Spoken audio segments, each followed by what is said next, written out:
Yeah, oh yeah, your skin and bones turn into something beautiful.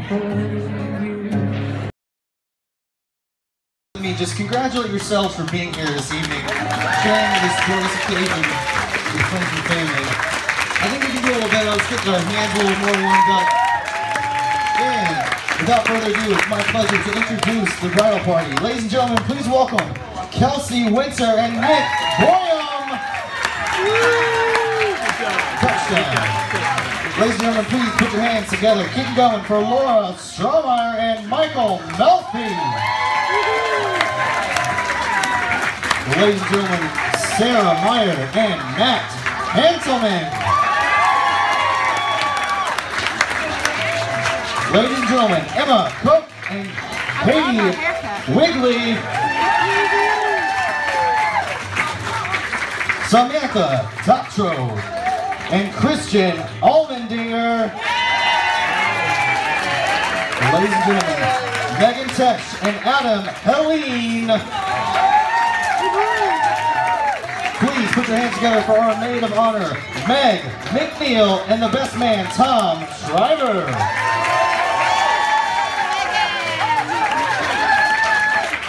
Ladies and gentlemen, not only put your hands together, but please rise. And it is my pleasure to introduce, for the first time, David and Sarah Kneeling.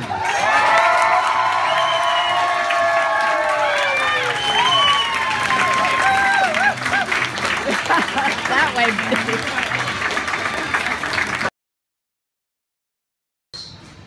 For our family anyway, it's some cross-country moves, school events, blocking the bride and groom. I'm being told to get out of the way, thank you. You know, major school events, soccer leagues and all that kind of stuff, graduations. And yet I think a lot of the things that are small in life, some of the smallest things are the most significant. Bill Helbing talked about that last night. He gave a terrific speech, I think, about some of the things he remembered about Dave as he was growing up, and so I'm kind of following suit in that respect. For those of us who know Sarah really well, you realize that she's, you know, she just kind of muddled through school. She barely made it through. I was looking for knives in the bag, but anyway, you know, she made it through. She got through as best as she could, and you know, what I do remember though, I was talking about the small events that are really important, and what I remember was she was, you know, yay big. She was really small.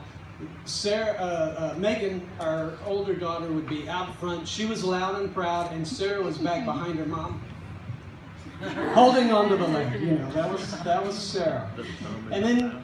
Time rolls on, and so she begins to tell us when she's in early elementary school, she wants to be a paleontologist. And so, you know, we were supportive and with her. Paleontology, yep, she's into paleontology and wants to be a paleontologist. So Sally and I played along with that, and so we did ask her occasionally, you know, would you like a brontosaurus, a stegosaurus, or whatever? No. You don't want any of these, you know, dinosaur toys? No, she had absolutely no interest. So as time went on, we couldn't figure out, why do you want to be a paleontologist? You don't want to play with, like, dinosaur toys.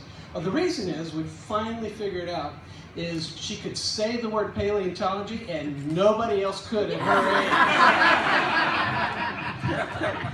And that was our first clue that Sarah had a real love for language, because she does. And that grew and grew over time. And one of the things too, she's a little bit older than that, she loved to come up with plays. She and Megan made these incredibly elaborate plays. Down in the basement, I'd come home and you know, weekend or after work, and there would be plays with costumes, a very detailed, elaborate script, everything that you can, you know, castles made up with blankets and cardboard. It was, you know, we've all done that. But the difference was, if either one of them happened to miss one of their lines in the script, the other one just absolutely got all over them. I mean, you would think they were like two little professional actors. And I think that was the beginning of when I realized how directive Sarah could be.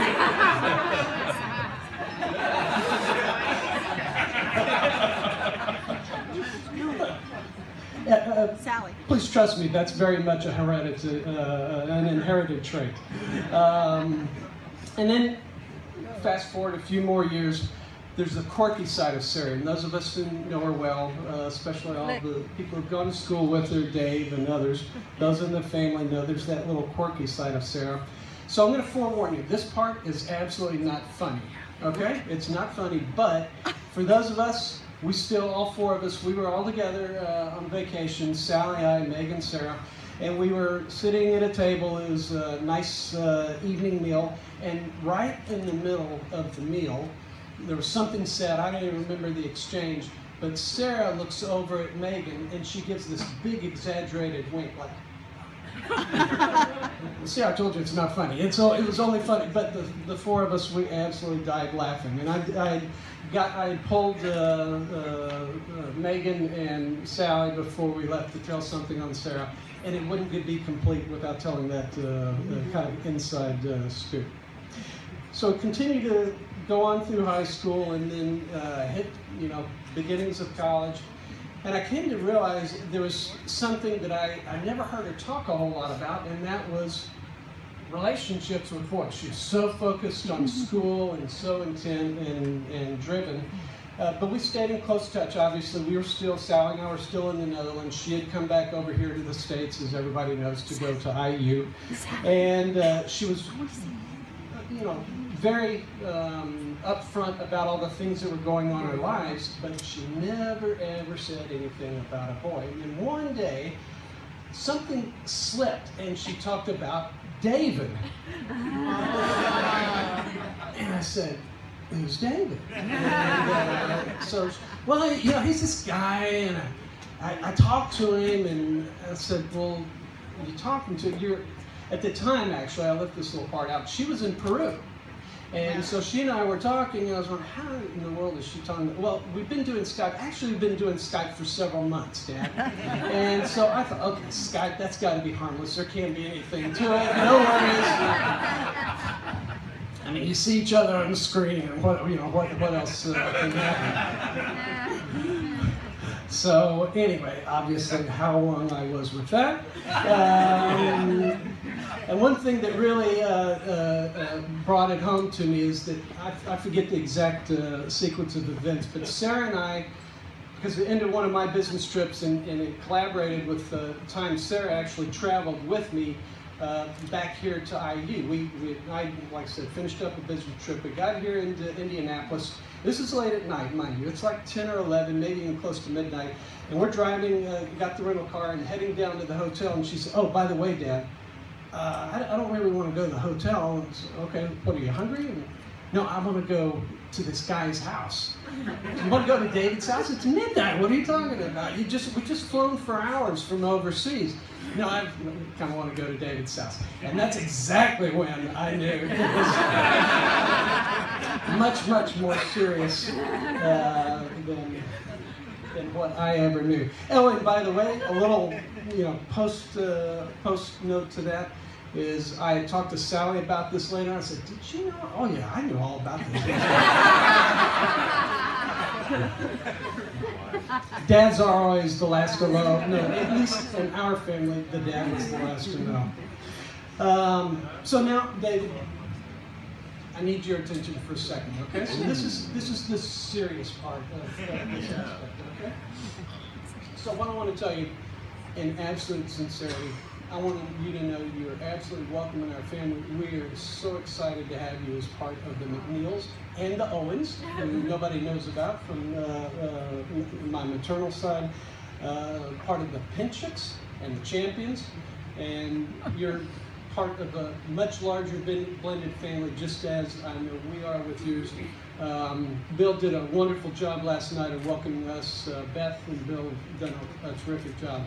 We feel very much a part of your family. And we really are one big family at this point, and so we're just excited beyond words. It's a joyous day. Well, no, hang on. I still have the mic. But so this is the last actual piece of advice at this point. There's a little phrase you need to remember always, okay? It starts off with yes, dear. That has to preface it, yes, dear. And then, I want to make sure I get this right. You should have it right. Yes, dear. Yes. You're right. I am wrong. It'll never happen again. And then here's the key. You have to memorize that for life, because it will happen again. Okay, everybody, if you have a drink, if not, just raise your fist, all right?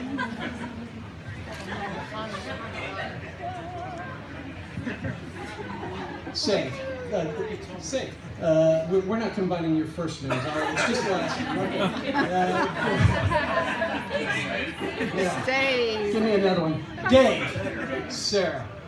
We just, on behalf of the whole audience here, and I know you're going to have several other toasts to go, but as your dad and your mom, I just want you to know we wish you the very, very finest that life has to offer.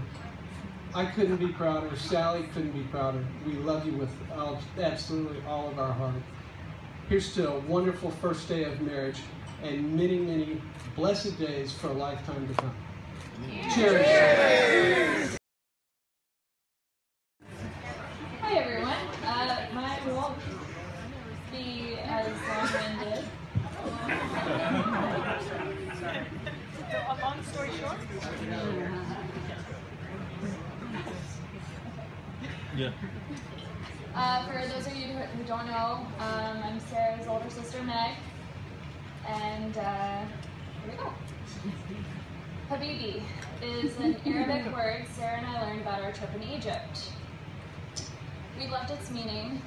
Its meaning is sweetie, and we have used it to address one another ever since. Speaking of ongoing traditions, at least a decade ago, I discovered one of Sarah's special talents, her stretchy cheeks. To this day, every time I ask her for every time I see her, I ask for her stretchy cheeks. Although completely embarrassed and almost too giggly to attempt it, she ultimately gives in. But that's Sarah. She brings joy to so many through the smallest things. She endured the embarrassment because she knows it's out of love that I ask, and out of love she continues to entertain my ridiculous request. And on the note of love, I now look to you, Dave. During the time I've known you, I've seen your heart and felt the complete sense of ease being around you. That calming effect is truly just amazing and understated and often an overlooked quality in people. And I see the way that Sarah lights up around you, and there's nothing more that I could ask for my Habibi. So. Habibi! Habibi! Cheers! Habibi!